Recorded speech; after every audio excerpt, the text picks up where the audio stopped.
2001년 7월 4일 새벽 2시 50분경 울산시 중구 옥교동 5층짜리 건물 2층에서 중국집을 운영하던 이 씨는 담배를 피우기 위해 계단을 내려와 1층 입구 바깥쪽으로 나가려다 이상한 소리를 듣게 됩니다. 같은 건물 지하에 있는 둥지단란주점 쪽에서 여성의 신음소리가 새어나온 겁니다. 고통을 호소하는 듯한 여성의 목소리에 이 씨는 조심조심 계단을 내려가 단란주점 안으로 발걸음을 옮겼습니다. 그 순간 이 씨의 눈에 들어온 건 말 그대로 끔찍한 광경이었습니다. 단란주점 내부 바닥은 온통 피로 뒤덮여 있었고 그 처참한 현장에는 여주인 41살 박 씨와 동갑내기인 여종업원 김 씨가 많은 피를 흘리며 쓰러져 있었습니다. 여주인 박 씨는 상처가 너무 심해 이미 사망한 상태였고 여종업원 김 씨는 다행히 의식이 희미하게 남아 중국집 사장 이 씨에게 살려달라고 두세 번 말한 뒤 쓰러졌습니다. 너무나도 놀란 이 씨는 곧바로 경찰과 구급차를 불렀고 곧이어 도착한 구급대는 아직 숨이 붙어있던 여종업원 김 씨를 급히 병원으로 옮겼지만 김 씨도 결국 병원에 도착하고 얼마 지나지 않아 숨을 거두고 말았습니다. 신고를 받고 현장에 도착한 경찰은 우선 피해자의 몸 상태를 살폈습니다. 여주인 박 씨는 머리와 등 배부분에 무려 5군데나 칼에 찔린 상태였고 상처가 심해 내부 장기가 밖으로 나온 상태였습니다. 여종업원 김 씨는 등과 배 부분에 4군데를 칼에 찔렸습니다. 단란주점 여주인과 여종업원 두 사람이 난자를 당해 숨진 사건에 경찰은 여러 가지 가능성을 놓고 수사에 들어갔습니다. 경찰은 사건 발생 시각을 7월 4일 새벽 2시 21분부터 2시 52분 사이로 놓고 수사를 시작했습니다. 여종업원 김 씨가 새벽 2시 17분부터 4분 동안 지인과 통화를 한 사실이 확인됐고 이후 중국집 사장 이 씨가 사건 현장을 목격하고 경찰에 신고를 하게 된 시각은 새벽 2시 52분. 다시 말해 불과 약 31분 사이에 정말 순식간에 벌어진 사건이었습니다. 범행 동기도 의문투성이었습니다.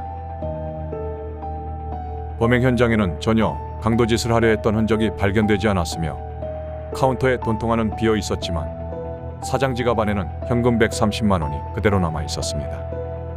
따라서 강도살인일 확률은 별로 높지 않게 보였습니다.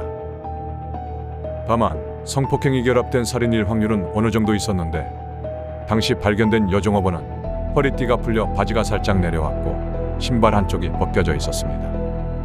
여주인 박 씨에게서는 이러한 모습이 발견되지 않았습니다. 이 때문에 범인들이 먼저 여종업원 김 씨에게 성폭행을 시도했다가 여주인 박 씨가 이를 말리자 결국 그들 사이에 실랑이가 벌어지면서 홧김에 범인들이 이들을 모두 살해하고 달아난 것이 아닌지 의심됐습니다.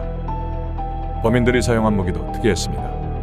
피해자들에 대한 부검을 실시한 결과 두개골에서는 둔기로 맞은 듯한 흔적이 발견됐습니다. 여기에다 몸에 난 상처의 형태로 밀어볼 때 범인들이 피해자를 살해하는 데 사용한 칼의 종류도 하나가 아니었습니다.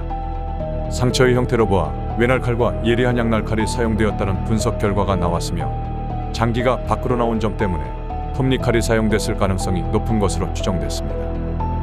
이에 따라 범인은 4개 이상의 살인도구를 사용했다는 것을 알 수 있으며 혼자의 힘으로는 두 사람을 4개의 무기를 골고루 사용해가면서 그렇게 잔혹하게 죽이기가 쉽지 않기 때문에 범인은 2명 이상이라는 분석 결과가 나왔습니다. 이때 경찰은 중국집 사장 이 씨의 증언에서 또 하나의 단서를 얻게 됩니다. 이 씨는 당시 건물에서 담배를 피우러 잠시 창문 쪽으로 나왔고 담배를 피우면서 단란주점 주변을 내려다보고 있었는데 단란주점이 입구 앞에서 3명의 남자들이 수군거리는 장면을 목격했다고 말했습니다. 이때 시각은 새벽 2시 10분부터 2시 50분 사이. 이 씨는 3명 중 1명은 머리가 길고 또 다른 1명은 스포츠 머리를 했다고 말했습니다. 단란주점 여종업원 김 씨가 지인과 통화할 때도 손님 한 테이블을 빼면 사장 박 씨와 나 이렇게 단둘밖에 없다고 말했습니다. 이때가 새벽 2시 17분쯤이었기 때문에 결국 중국집 사장 이 씨가 목격한 3명의 남성이 범인일 가능성이 높아지게 됩니다. 경찰은 범행 현장 주변을 탐문한 결과 중국집 사장 이외에도 2명의 목격자를 추가로 찾아냈습니다. 첫 번째 목격자는 근처에 다른 단란주점에서 일하고 있던 종업원이었는데 그녀는 경찰차가 사건 현장에 도착하기 직전 3명의 남자들이 10m 간격으로 가는 것을 봤다고 말했습니다. 이 중 1명은 20대쯤으로 보이는 남성이며 푸른색의 줄무늬가 그려진 티셔츠를 입고 스포츠 머리를 하고 있었다고 말했습니다. 또 다른 목격자는 이들을 태운 택시기사였습니다. 그는 사건 현장 인근의 한 편의점 앞에서 3명의 남성을 태웠습니다. 손님들을 태우려고 이제 옥교동 일대를 돌고 있었는데 한 새벽 3시쯤인가 그 24시 편의점 앞에서 남자 3명을 태웠습니다. 그 울산역으로 가달라고 해서 한 300m 정도 갔는데 갑자기 속이 안 좋다면서 막 차를 세워달라 하더라고요.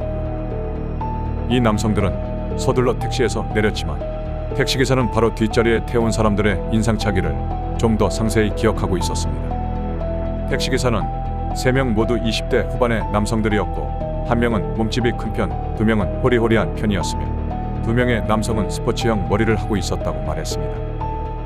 하지만 이 사건은 전체적으로 증거가 너무나도 부족했습니다.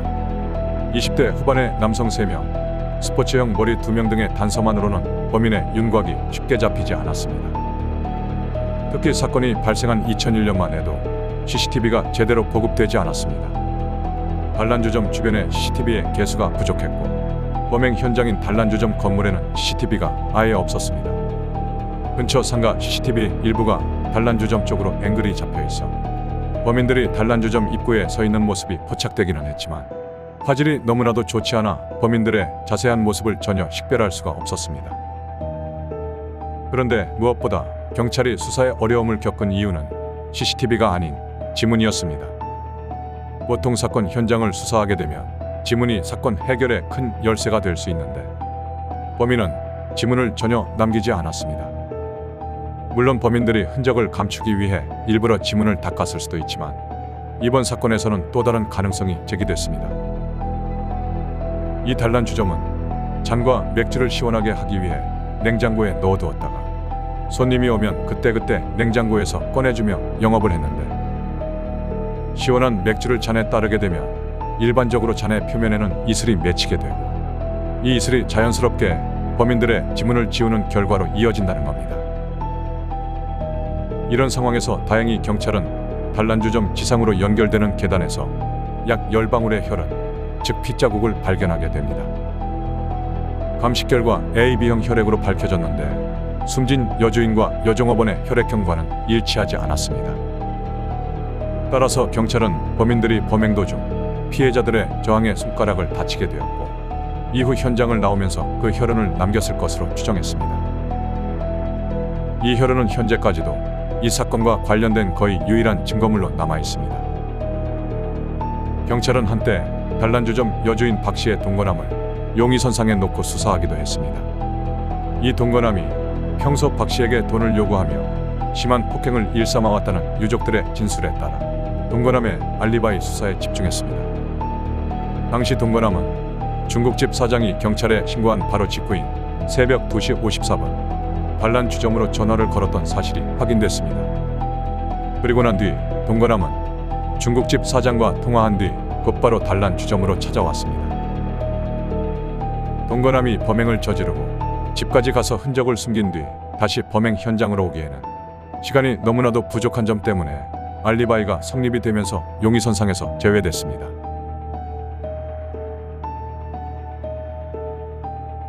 울산 둥지 단란주점 살인사건은 3년 전인 1998년 전국을 공포에 몰아넣었던 서울 서바이 단란주점 살인사건과 비슷한 점이 많아 화제가 됐습니다.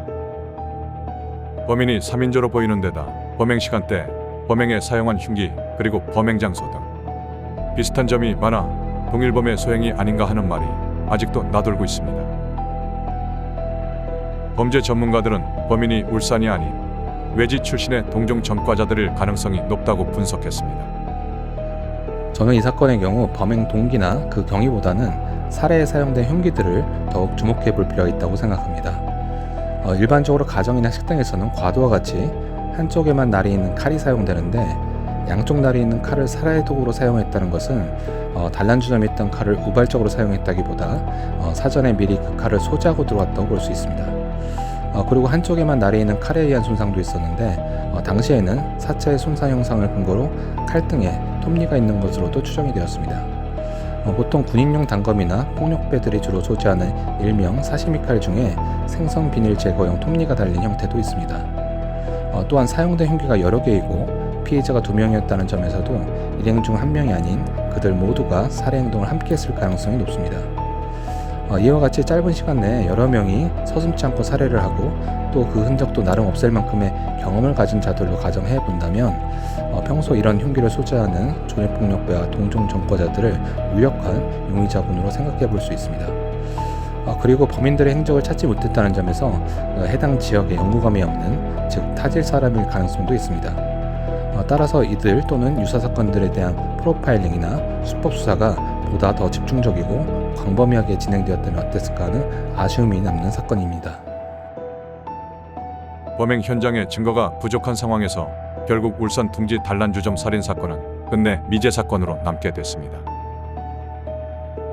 다행히 태완이법으로 인해 2000년 8월 1일 이후 발생한 모든 살인 사건들의 공소시효가 폐지되면서 2016년 공소시효 만료 예정이었던 이 사건도 공소시효가 폐지됐고 이제 범인만 잡히면 처벌이 가능하게 됐습니다. 경찰은 지금도 이 사건을 들여다보고 있으며 조그마한 제보만 들어와도 재수사에 나선다는 방침입니다.